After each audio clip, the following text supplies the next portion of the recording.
नमस्कार दोस्तों, आपके अपने YouTube प्लेटफॉर्म पर एक बार पुनः स्वागत है। अजमेर से मैं शैलेंद्र सिंह रावत और आज आपके सामने क्लास 9th का चैप्टर लेकर आ रहा हूँ मैं 12th और ये है ध्वनि। तो दोस्तों बहुत इंपॉर्टेंट चैप्टर है ये साउंड, जिसमें आज अपन मॉडल पेपर पर आधारित प्रश्नों को हल करेंगे जो बोर्ड एग्ज़ाम 2022 के पैटर्न पर आधारित होगा। तो चलिए साथियों, हम शुरू करते हैं क्लास को। सभी स्टूडेंट क्लास ज्वाइन करने के बाद अपना नाम ज़रूर कमेंट करें और चैनल को ज़रूर सब्सक्राइब करें अगर आप नए हैं तो चलिए आज के इस टॉपिक को शुरू करते हैं अपन। और आज के इस टॉपिक में हम पढ़ने वाले हैं ध्वनि वाला चैप्टर। अगर आपको इसका PDF फाइल चाहिए तो आप संपर्क कर सकते हैं। मोबाइल नंबर आपको नीचे दे रखा है 9214447666। बिल्कुल आप संपर्क कर सकते हैं, आपको PDF फाइल आपके व्हाट्सअप नंबर पर उपलब्ध करा दिया जाएगा। तो चलिए हम टॉपिक शुरू करते हैं। ध्वनि क्या है? साथियों, आप सभी को पता होगा कि ध्वनि क्या है। इसके बारे में महत्वपूर्ण बिंदु हमारे कानों द्वारा अनुभूतित संवेदन ध्वनि कहलाता है। ध्वनि ऊर्जा का एक रूप है जिससे हमें सुनाई देता है। तरंग माध्यम में कंपन विक्षोभ होता है जो ऊर्जा को एक बिंदु से दूसरे बिंदु तक दो बिंदुओं के बीच बिना सीधा संपर्क हुए ले जाता है। ध्वनि एक प्रकार के कंपनों का परिणाम है। तो हम कह सकते हैं कि ध्वनि एक प्रकार से किसका परिणाम है? ध्वनि एक प्रकार से कंपनों का परिणाम है। ये तरंग के रूप में माध्यम में गति करती है। किसके रूप में? ये तरंग के रूप में माध्यम में गति करते हैं।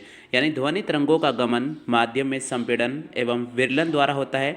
संपीड़न के क्षेत्र में ध्वनि की ऊर्जा अधिक मात्रा में विद्यमान होती है और विरलन के क्षेत्र में ध्वनि की ऊर्जा की कम मात्रा में विद्यमान होती है। अतः जब श्रोता का कान संपीड़न वाले क्षेत्र में पड़ता है तो तेज ध्वनि, और जब श्रोता का कान विलन वाले क्षेत्र में पड़ता है तो मंद ध्वनि हमें सुनाई देती है। तो सभी को आगे समझ में ध्वनि क्या है। चलिए, ध्वनि तरंगों के प्रकार, इस टॉपिक में हम बात करने वाले हैं ध्वनि तरंगों के प्रकार। साथ ही बहुत इंपॉर्टेंट है ध्वनि, कई बार क्वेश्चन आता है ध्वनि क्या है, ध्वनि तरंगों के प्रकार। तो आपको हर चीज़ जानकारी होना बहुत ज़रूरी है। ध्वनि तरंगों के प्रकार देखिए, सबसे पहले इसमें महत्वपूर्ण बिंदु है, ध्वनि तरंगों को हम मुख्य रूप से 3 भागों में बांट सकते हैं। कितने भागों में बांट सकते हैं? ध्वनि तरंगों को हम मुख्य रूप से 3 भागों में बांट सकते हैं। कौन कौन से? उनमें है अवशर्वी ध्वनि तरंगे, दूसरी आती है शर्वी ध्वनि तरंगे और तीसरी आती है पराशर्वी ध्वनि तरंगे। यानी अगर हम ध्वनि तरंगों को 3 भागों में बांटेंगे तो वो 3 भाग कौन कौन से? अवशर्वी ध्वनि तरंगे, शर्वी ध्वनि तरंगे और पराशर्वी ध्वनि तरंगे। क्लियर हो गया आगे सभी को? तो आपसे पूछिए कि ध्वनि तरंगे कितने प्रकार की होती है, तो आपको ध्यान रखना है ध्वनि तरंगे मुख्य रूप से 3 प्रकार की होती है। कौन कौन सी होती है उसमें आपको ध्यान रखना है? अवशर्वी ध्वनि तरंगे, शर्वी ध्वनि तरंगे और पराशर्वी ध्वनि तरंगे। क्लियर हो गया? चलिए आगे बढ़ जाते अपन, ठीक है। अब देखिए यहाँ पर हमने सबसे पहले अब टॉपिक पढ़ना आपको कि अवशर्वी ध्वनि तरंगे क्या होती है। सबसे पहले आपको पढ़ना है कि अवशर्वी ध्वनि तरंगे क्या होती है, जिनको अपन इंफ्रासोनिक वेव भी कहते हैं। ऐसी ध्वनि तरंगे जिनकी आवृत्ति बहुत कम, यानी ऐसी ध्वनि तरंगे जिनकी आवृत्ति निम्नतम सर्वी आवृत्ति से कम होती हैं, उन तरंगों को हम क्या कहते हैं? उन तरंगों को हम अवशर्वी ध्वनि तरंगे कहते हैं। चलिए क्लियर हो गया? इन तरंगों की आवृत्ति 20 हर्ट्ज से भी कम होती है। इन तरंगों की आवृत्ति कितनी होती है? इन तरंगों की जो आवृत्ति होती है वो 20 हर्ट्ज से भी कम होती है। इन तरंगों को जलीय जीव जंतु आसानी से सुन सकता है। इन तरंगों को जलीय जीव जंतु आसानी से सुन सकता है। क्लियर हो गया क्या आगे सभी को?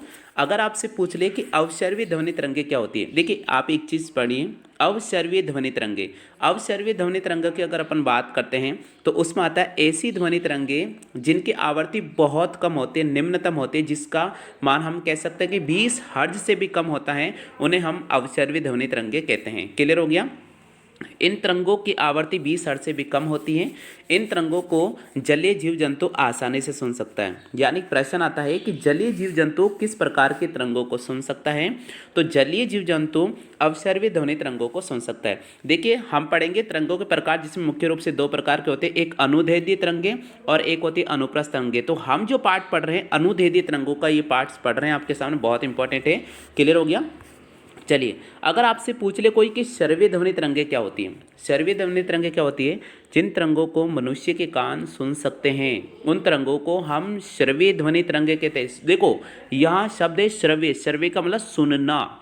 जिन तरंगों को मनुष्य के कान आसानी से सुन सकते हैं उन्हें हम श्रव्य ध्वनि तरंगे कहते हैं।